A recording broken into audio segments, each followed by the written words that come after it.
爱的蜘蛛侠造型再现江湖，不得不说爱姐真的太会摆造型了。想当年爱姐小小的一只，就能凭借自己的力量爬上窗台，最让人意想不到的是，她竟然能在窄窄的窗台上摆出这个特别帅气的蜘蛛侠造型。然而时隔1年，爱姐又摆出了同样的动作。起因是奶橙给爱姐的院子里安排了这个吊绳玩具，她征服吊绳的过程把一旁的外公看得满脸自豪。取完果果的爱姐把绳子扯向自己的车前，然后做了这个特别帅气的蜘蛛侠 ending 动作，而且她还满脸微笑的保持了很久，很难不怀疑这就是她故意耍帅让姨姨们拍照的。除了这个蜘蛛侠造型，爱姐还有很多的经典动作。就说爱姐雕树枝，虽然她小小年纪，却总能给人一种大佬出街的既视感。爱姐真的从小就把气质这块拿捏得死死的，别的小熊喝盆奶都是很松弛的状态，而爱姐总是凹的腰是腰定是定的，来展示她完美的好身材。这小屁股翘的，放一桶纯净水都没什么问题。爱姐忙完管理的大小事务，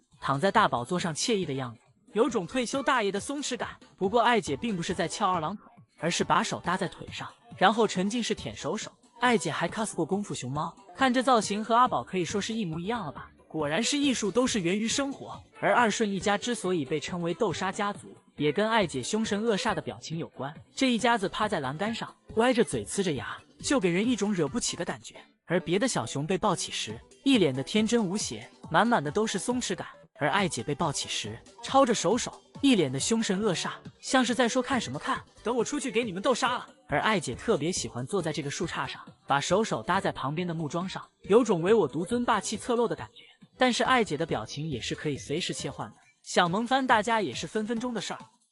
今的二姑奶奶喜乐果然有的是力气和手段，那是能动手的时候绝对不会动脑子啊。喜乐的冯奶爸经常会给她制作各种丰容，特别是用葫芦制作的漏食器，老冯经常是忙活半天给葫芦上掏个洞，然后把小零食放进去，想让喜乐开动脑筋取出来。这是老冯幻想的自家闺女从漏食器中取果果的场景，情绪稳定且有耐心。这是现实中喜乐从漏食器中取果果的场景，那是3秒没出来就开始急眼了，然后抱起葫芦，双手扒着洞口，试图暴力拆除。老冯看到这也干脆摆烂，拱着火让喜乐使劲儿，要使劲，使劲。二姑奶奶也从不让老冯失望，不到10秒钟，葫芦就从中间应声断开。制作2小时，拆除1分钟，老冯也只能无奈的给自家闺女竖了个大拇指。还有一次是老冯想锻炼喜乐的后置力量，用竹竿顶着竹篮，想让喜乐站起来取小零食。二姑奶奶肯定不会按套路出牌，只见她站起来把插在竹篮里的竹竿薅掉，然后一手按着木桩，一手扒着竹竿，用嘴直接把竹竿从中间咬断了。所以说老冯，我劝你省省吧，二姑奶奶能是你说锻炼就锻炼的熊吗？喜乐的拆家能力肯定是不用怀疑的，不管大件小件都能拆得稀碎。他原来有个大躺椅，有天半夜加班就给干掉了。这个小船也是，据说是为了端午节准备的，但是小船压根就没活到端午那天。喜乐11岁生日，老冯更是花了好多的心思。在喜乐出场前，老冯慷慨激昂地说：“我们文能提笔安天下，武能跨马定乾坤。”等到喜乐出场后，我那弄了一晚上那个竹简，你霍霍那个行，你别霍霍竹简。反正二姑奶奶是不是武能跨马定乾坤不清楚，但绝对能拆到老冯心态崩溃。后来感觉老冯的制作速度也是赶不上喜乐拆的速度，他已经开始逐渐摆烂了。喜乐把这个竹椅的前腿拆了，老冯也不修了，直接把小竹椅架到了小马上面，改成了马车。说实话，看到这已经开始佩服老冯的创作能力了。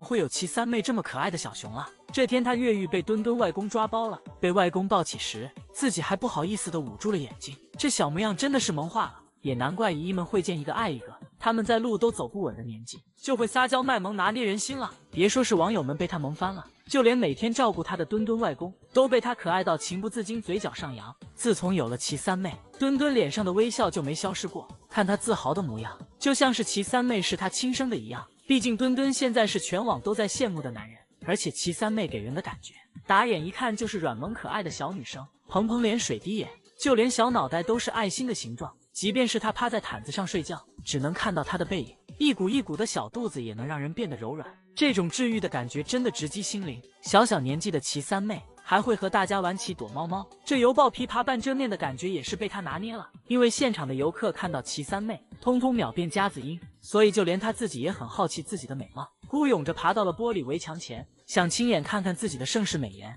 看得出小家伙对妈妈给自己的这张脸也是很满意。虫洞也是很传奇，生一胎火一胎，从梁月于宝于贝，到大四喜小四喜，到于可于爱，再到芒小五，包括今年新鲜出炉的齐三妹，没有一胎是默默无闻的，而且她们也是个个身怀绝技，即便是不满4个月的齐三妹，也已经会十分标准的一字马了。她还跟隔壁表姐于爱交流了拽姐养成记，已经开始练习雕树枝了。她还想把多余的部分掰掉，用力到小屁股都在颤抖，很难不怀疑是爱姐教给她，要从小练习耍帅技巧，长大后才能在大家的欢呼和掌声中表现得更加从容。真的很想知道软萌可爱的齐三妹会不会也能变成雷厉风行的拽姐呢？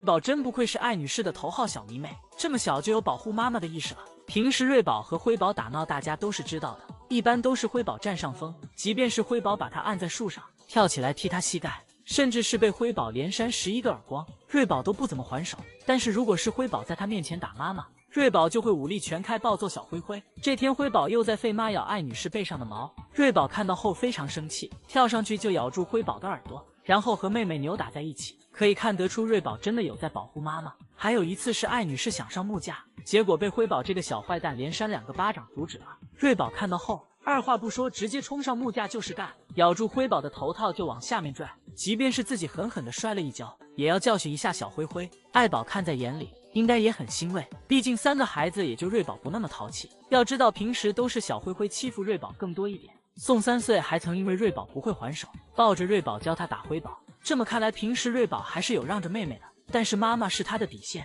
所以瑞宝的雄声格言就是你打我可以，但是打妈妈就是不行。而且瑞宝真的很喜欢黏着艾女士，吃饭的时候要和妈妈贴贴，睡觉的时候也要和妈妈趴在一起。还记得瑞宝很小的时候就会看着艾宝特别开心的笑，像是在说我的妈妈真好看。还有一次是两小只惹艾女士生气了，艾女士趴在地上气得一动不动，江爷爷在一边劝和。当时还是瑞宝率先迈出了破冰的第一步，走上去抱住妈妈，抱着妈妈的脑袋哄她。这一幕就不得不让人想起曾经的福宝和艾女士冷战的场景。一大清早，母女俩坐得108000里远，福宝趴在床上露个小脑袋一动不动，艾女士坐在地上气得也是一动不动。当江爷爷问起他们母女俩是不是吵架了时，福宝还高傲地抬起脑袋，一副又不怨我你问他的表情。当时想让福宝主动给艾女士道歉，肯定是门儿都没有的，气得艾女士都想把他回炉重造。这么看来灰灰泪符不是说着玩的，两个都是不省心的废头子。看来只有小田瑞这个小棉袄是不漏风的。